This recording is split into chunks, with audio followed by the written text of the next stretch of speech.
ఈ సందర్భంగా మనం లాస్ట్ 1 మంత్గా ఒకసారి తిరుపతి జిల్లాలో మన పోలీసు చేస్తున్నటువంటి విషయాల గురించి కూడా ఒకసారి మీకు తెలియజేయాల్సిన అవసరం ఉంది.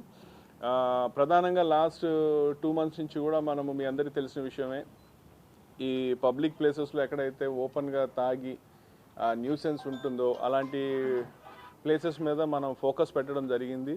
దరిదాపు లాస్ట్ 2 మంత్స్లో తీసుకున్నట్లయితే దరిదాపు 400 ప్రదేశాలని మనం శుభ్రం చేయడం జరిగింది తిరుపతి జిల్లాలో. దీంట్లో చాలా చోట్ల మన పంచాయతీ వాళ్ళు సహకరించారు, మున్సిపాలిటీ వాళ్ళు సహకరించారు, లోకల్ పబ్లిక్ సహకరించారు.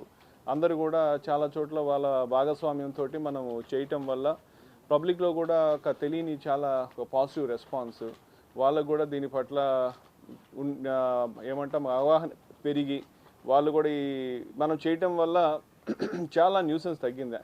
యాక్చువల్గా మొత్తం లాస్ట్ 2 మంత్స్లో చూసుకుంటే దరిదాపు 7,000 దాకా మనం పబ్లిక్ బూజింగ్ కేసెస్ పెట్టుంటాం.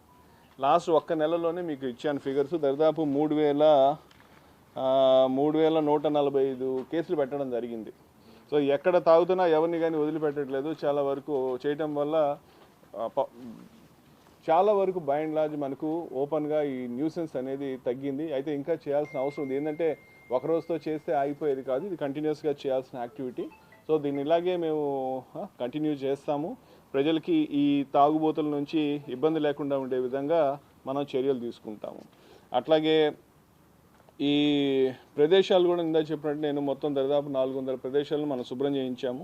ఇంకా మిగతాయి కూడా ఎక్కడైనా ఉన్నా కానీ వాటిని కూడా ప్రజలు కానీ మాకు కానీ ఇట్లా పలానా చోట న్యూసెన్స్ ఉందని మాకు తెలియజేసినా కూడా దాన్ని పంచాయతీ వారితో కావచ్చు మా పోలీసులు పెట్టి చేసి అక్కడ న్యూసెన్స్ లేకుండా చేసే